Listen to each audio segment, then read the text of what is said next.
Hi കൂട്ടുകാരി, എല്ലാവർക്കും നമസ്കാരം. ഇന്ന് നമുക്ക് വളരെ എളുപ്പത്തിലും രുചികരമായിട്ടും തനി നാടൻ രീതിയിൽ പാചകം ചെയ്തെടുത്തിട്ടുള്ള നല്ലൊരു കോഴിക്കറിയും പച്ചവെള്ളത്തിൽ മാവ് കലക്കി പഞ്ഞി പോലെ ചുട്ടെടുത്ത നല്ലൊരു ദോശയും കൂടിയാണ് ഇന്നത്തെ നമ്മുടെ വീഡിയോയും. എൻ്റെ കൂട്ടുകാർക്ക് വളരെ തന്നെ യൂസ്ഫുൾ ആണ്. നമ്മൾ ഈ കോഴിക്കറിയെ തയ്യാറാക്കി എടുക്കുന്നത് വളരെ എളുപ്പത്തിലാണ്.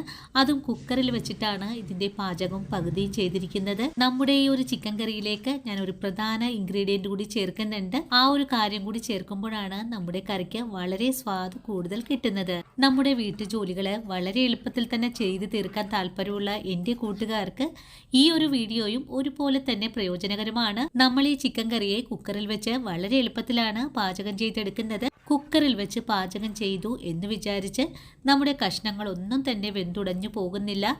നല്ല പെർഫെക്റ്റ് ആയിട്ട് തന്നെയാണ് നമ്മുടെ കറിയെ തയ്യാറാക്കി എടുക്കാനും സാധിക്കുന്നത്.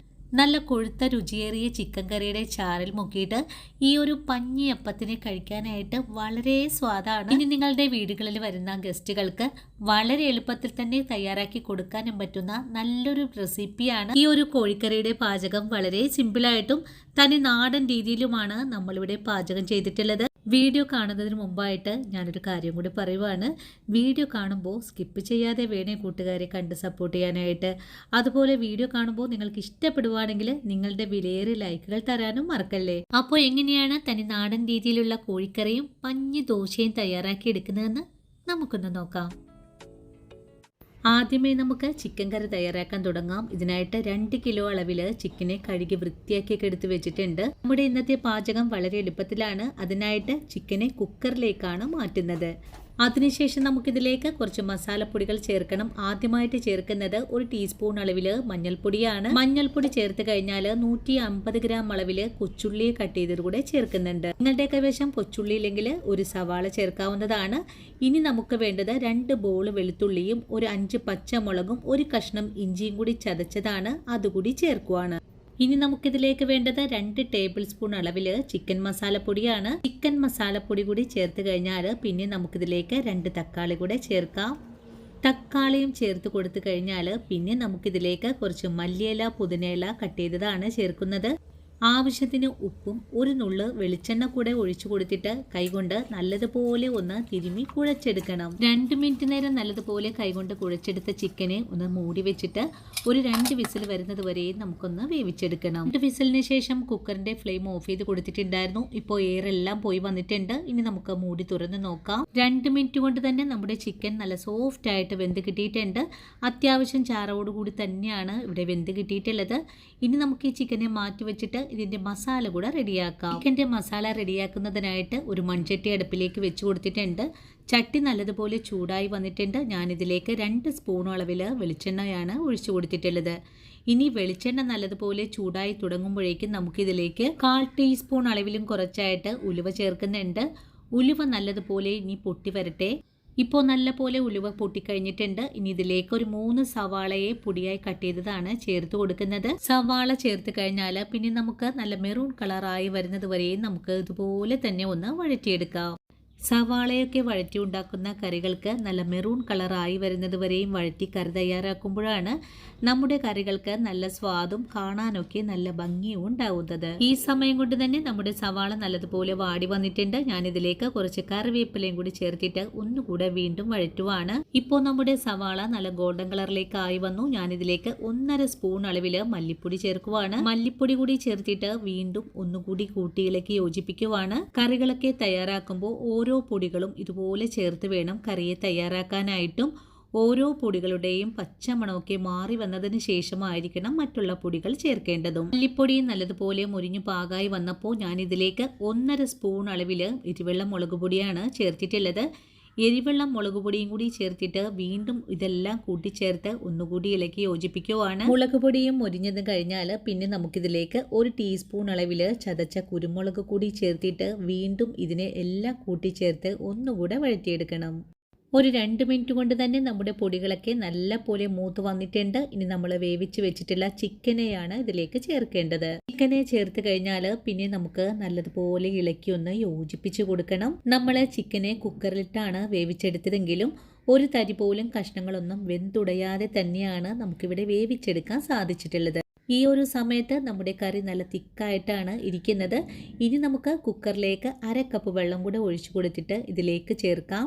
ഇനി നമ്മുടെ കറി തിളച്ചൊന്ന് വരാനും വേണ്ടിയിട്ട് നമുക്കിതിനെ മൂടി വെച്ച് ചെറിയ തീയിൽ വെച്ച് വേവിച്ചെടുക്കണം. ഇനി നമ്മുടെ കറി ചെറിയ തീയിലിരുന്നു കൊണ്ട് നല്ലപോലെ പാകമായി വരട്ടെ. ആ ഒരു സമയം കൊണ്ട് ഇതിൻ്റെ സൈഡായിട്ട് കഴിക്കാൻ പറ്റിയ നല്ലൊരു പലഹാരം കൂടെ നമുക്ക് തയ്യാറാക്കിയെടുക്കാം. ചിക്കൻ കറിക്കൊപ്പം വിളമ്പാനായിട്ട് നല്ലൊരു നീർദോശയാണ് നമ്മളിവിടെ തയ്യാറാക്കുന്നത്. ഇതിനായിട്ട് വറുത്ത 1 കപ്പ് പൊടി ബൗളിലേക്ക് ഇട്ട് കൊടുത്തിട്ടുണ്ട്. കൂടെ തന്നെ 1/2 കപ്പ് അളവിൽ തേങ്ങയും 1/2 കപ്പ് അളവിൽ തന്നെ ചോറും ആവശ്യത്തിനുള്ള ഉപ്പും 1 സ്പൂൺ അളവിൽ പഞ്ചസാര കൂടെ ചേർത്തിട്ടുണ്ട്. ഇനി പൊടിയെ നല്ലതുപോലെ കുഴച്ചെടുക്കുന്നതിനായിട്ട് 2 കപ്പ് വെള്ളം കൂടി ഒഴിച്ചു കൊടുത്തിട്ട് നല്ലതുപോലെ ഇളക്കി ഒന്ന് യോജിപ്പിക്കുന്നുണ്ട്. നല്ലതുപോലെ ഇളക്കി യോജിപ്പിച്ച് കഴിഞ്ഞാൽ പിന്നെ നമുക്കിതിനെ ഒരു മിക്സിയുടെ ജാറിലേക്ക് മാറ്റാം. മാവിനെ നല്ല വെണ്ണ പോലെ അരച്ചു കഴിഞ്ഞാൽ മറ്റൊരു ബൗളിലേക്കൊന്ന് മാറ്റി കൊടുക്കാം. ഞാനിവിടെ അരച്ചെടുത്ത മാവിനെ ബൗളിലേക്ക് മാറ്റിയിട്ടുണ്ട്. അതിനുശേഷം നമുക്കിതിലേക്ക് ആവശ്യത്തിനുള്ള വെള്ളം ചേർത്ത് കൊടുക്കാം. നമ്മുടെ മാവിന് ഇതേ ഒരു കട്ടിയിലാണ് ഇപ്പോൾ ഇരിക്കുന്നത്. ഇനി ഇതിലേക്ക് കുറച്ചുകൂടെ വെള്ളം ചേർത്ത് ഒന്നുകൂടെ നീട്ടിയെടുക്കാം. നമ്മളിന്ന് പച്ചവെള്ളത്തിൽ കലക്കിയ ദോശയാണ് തയ്യാറാക്കാൻ പോകുന്നത്. നമ്മുടെ മാവ് ഇതേ ഒരു അയവിൽ കലക്കി മാറ്റിയിട്ടുണ്ട്. ഇനി നമുക്കിതിനെ ഒന്ന് മാറ്റി വയ്ക്കാം. അതിനുശേഷം കറിയെ ഒന്ന് തുറന്നു നോക്കാം. ഈ സമയത്ത് നമ്മുടെ കറി ഇതേ ഒരു പാകത്തിനാണ് ഇവിടെ കിട്ടിയിട്ടുള്ളത്. ഇനി നമുക്ക് ഫ്ലെയിം ഓഫ് ചെയ്ത് കൊടുത്തതിന് ശേഷം ഇതിലേക്ക് ഒരു സ്പെഷ്യൽ മസാല കൂടെ ചേർക്കേണ്ടതുണ്ട്. ഞാൻ ഈ മസാല ഉണ്ടാക്കുന്ന വിധം നേരത്തെ തന്നെ വീഡിയോ അപ്ലോഡ് ചെയ്തിട്ടുള്ളതാണ്. ഇനിയും കാണാത്ത കൂട്ടുകാർ ഒന്ന് കണ്ടു നോക്കണേ. ഇങ്ങനൊരു മസാല നിങ്ങൾ വീട്ടിൽ നിത്യവും തയ്യാറാക്കി വെക്കുവാണെങ്കിൽ നല്ല കൊഴുപ്പോടുകൂടിയുള്ള കറി നിങ്ങൾക്ക് പെട്ടെന്ന് തന്നെ തയ്യാറാക്കി എടുക്കാൻ സാധിക്കുന്നതാണ്. ഇനിയും നമ്മുടെ ഗ്രേവി വീഡിയോ കാണാത്ത കൂട്ടുകാർ ആരെങ്കിലും ഉണ്ടെങ്കിൽ തീർച്ചയായിട്ടും ഞാൻ ഈ വീഡിയോ ഒന്നുകൂടി അപ്ലോഡ് ചെയ്യാം. അപ്പോൾ എത്ര എളുപ്പത്തിലാണ് കൂട്ടുകാരെ നല്ലൊരു ചിക്കൻ കറിയെ നമ്മളിവിടെ തയ്യാറാക്കി എടുത്തിട്ടുള്ളത്. ഇതുപോലൊരു നാടൻ കറിയെ കഴിക്കാനായിട്ട് വളരെ സ്വാദാണ്. തീർച്ചയായിട്ടും നമ്മുടെ ഈ ഒരു വീഡിയോ കണ്ടിട്ട് എല്ലാവരും ഇതേപോലെ ഒന്ന് ട്രൈ ചെയ്ത് നോക്കണേ. അതുപോലെ നമ്മളിന്ന് തയ്യാറാക്കുന്ന പച്ചവെള്ള ദോശയുടെ ഒപ്പം കഴിക്കാൻ സൂപ്പർ ടേസ്റ്റാണ്. നല്ല കുറുകിയ ചാറോടുകൂടി തന്നെ വളരെ എളുപ്പത്തിലും രുചികരമായിട്ടും തയ്യാറാക്കിയെടുത്ത ഈ ഒരു ചിക്കൻ കറിയെ നിങ്ങൾ എല്ലാവരും വീഡിയോ കണ്ട് ട്രൈ ചെയ്ത് നോക്കണം. അത്രയും സ്വാദാണ്. ഇപ്പോൾ നല്ല ചൂട് ചോറിൻ്റെ ഒപ്പം വിളമ്പാനും വളരെ ടേസ്റ്റ് തന്നെയാണ്. അതുപോലെ തന്നെ ഞാൻ പൊറോട്ട, ചപ്പാത്തി അങ്ങനെയുള്ള എന്തിൻ്റെ കൂടെയും നല്ല കോമ്പിനേഷൻ കൂടിയാണ്. ഇനി നമുക്ക് ഈ കറിയെ ഒന്ന് മാറ്റി വെച്ചതിന് ശേഷം ദോശ തയ്യാറാക്കാൻ തുടങ്ങാം. ഇതിനായിട്ട് ചൂടായ പാനിലേക്ക് ഓരോ തവി മാവിനെയും കോരിയൊഴിച്ച് കൊടുക്കുവാണ്. നല്ലവണ്ണം ഹോൾസ് കിട്ടാനും വേണ്ടിയിട്ട് നല്ല ഫുൾ ഫ്ലെയിമിലായിരിക്കണം പാനെ ചൂടാക്കി എടുക്കേണ്ടത്. ഇപ്പോൾ നിറയെ ഹോൾസ് വന്ന് തുടങ്ങിയിട്ടുണ്ട്. അതിനുശേഷം നമുക്കിതിനെ മൂടി വെച്ച് ഒന്ന് വേവിച്ചു കൂടി എടുക്കാം. 1 മിനിറ്റ് നേരം മൂടി വെച്ച ദോശയെ നമുക്ക് വേണമെങ്കിൽ ഒന്ന് മറിച്ചിട്ടൊക്കെ കൊടുക്കാവുന്നതാണ്. ഞാനിപ്പോൾ മറിച്ചൊന്നും തന്നെ ഇടുന്നില്ല. വളരെ ടേസ്റ്റിയും അതുപോലെ വളരെ സോഫ്റ്റ് ആയിട്ടാണ് നമ്മുടെ ഈ ദോശ നമുക്കിവിടെ വെറുതെ റെഡിയായി കിട്ടിയിട്ടുള്ളത്. ഇനി നമുക്ക് ഈ ദോശയെ പാനിൽ നിന്നും എടുത്തു മാറ്റാവുന്നതാണ്. നല്ല പെർഫെക്റ്റോടുകൂടി തന്നെയാണ് നമ്മുടെ ദോശ ഇവിടെ റെഡിയായി കിട്ടിയിട്ടുള്ളത്. ആദ്യം ഇട്ട് കൊടുത്ത ദോശയെ ഒന്ന് മാറ്റി വെച്ചതിന് ശേഷം രണ്ടാമത് നമുക്ക് ഇതുപോലെ തന്നെ തയ്യാറാക്കിയെടുക്കാം. വളരെ ടേസ്റ്റിയും അതുപോലെ നല്ല സോഫ്റ്റുമായിട്ട് തന്നെയാണ് നമുക്ക് ഈ ദോശയെ ഇവിടെ തയ്യാറാക്കാൻ സാധിക്കുന്നത്. രണ്ടാമത് ഇട്ട് കൊടുത്ത ദോശയും ഇവിടെ തയ്യാറാക്കി മാറ്റിയിട്ടുണ്ട്. അതിനുശേഷം നമുക്കിതുപോലെ തന്നെ എല്ലാ ദോശയും നമുക്കൊന്ന് തയ്യാറാക്കി മാറ്റാം. അപ്പോൾ എത്ര എളുപ്പത്തിലാണ് കൂട്ടുകാരെ നല്ലൊരു പച്ചവെള്ളത്തിൽ തയ്യാറാക്കിയ ദോശയും അതിൻ്റെ സൈഡായിട്ട് നല്ല അടിപൊളി ചിക്കൻ കറിയും തയ്യാറാക്കി എടുത്തിട്ടുള്ളത്. വളരെ സിമ്പിളായിട്ട് തയ്യാറാക്കിയെടുക്കാൻ പറ്റുന്ന നല്ലൊരു ബ്രേക്ക്ഫാസ്റ്റ് റെസിപ്പിയാണ്. തീർച്ചയായിട്ടും നമ്മുടെ ഈ ഒരു വീഡിയോ കണ്ടിട്ട് എൻ്റെ കൂട്ടുകാരൊന്ന് തയ്യാറാക്കി നോക്കണം. നിങ്ങൾക്കെല്ലാവർക്കും ഒരുപോലെ തന്നെ ഇഷ്ടപ്പെടുന്ന നല്ല സ്വാദാണ്. ഇനിയിപ്പോൾ ചിക്കൻ കറിയൊന്നും തയ്യാറാക്കാനായിട്ട് അറിയില്ല എന്ന് പറയല്ലേ, വളരെ എളുപ്പത്തിൽ തന്നെ നമുക്ക് ഈ ഒരു 2 റെസിപ്പിയും തയ്യാറാക്കിയെടുക്കാൻ പറ്റും. അടുക്കള ജോലികളൊക്കെ വളരെ എളുപ്പത്തിൽ തന്നെ ചെയ്തു തീർക്കാൻ താല്പര്യമുള്ള എൻ്റെ കൂട്ടുകാർക്ക് ഈ ഒരു വീഡിയോയും ഒരുപോലെ തന്നെ ഉപകാരപ്രദമായിരിക്കും.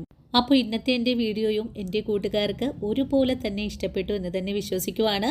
വീഡിയോ കണ്ട് ഇഷ്ടമായിട്ടുണ്ടെങ്കിൽ തീർച്ചയായിട്ടും വീട്ടിൽ ട്രൈ ചെയ്ത് നോക്കാൻ മറക്കരുത്. ട്രൈ ചെയ്ത് നോക്കിയിട്ട് നിങ്ങൾക്ക് ഇഷ്ടപ്പെടുവാണെങ്കിൽ നിങ്ങൾക്ക് കിട്ടിയ ഈ ഒരു അറിവിനെ നിങ്ങളുടെ കൂട്ടുകാരിലേക്കൊന്ന് ഷെയർ ചെയ്ത് കൊടുക്കാനും വീഡിയോയെക്കുറിച്ചുള്ള അഭിപ്രായങ്ങളെല്ലാം കമൻസ് ആയിട്ട് അറിയിക്കാനും മറന്നു പോകരുത്. നിങ്ങൾ എനിക്ക് തരുന്ന ഓരോ കമൻസിലൂടെയുമാണ് പുതിയ പുതിയ ആളുകൾ നമ്മുടെ വീഡിയോ കാണാൻ ഇഷ്ടപ്പെടുന്നതും. നല്ലൊരു പാചകം പഠിക്കുന്നതിനായിട്ട് വീഡിയോ മുഴുവനായിട്ട് കണ്ടൊന്ന് സപ്പോർട്ട് ചെയ്യണേ കൂട്ടുകാരെ.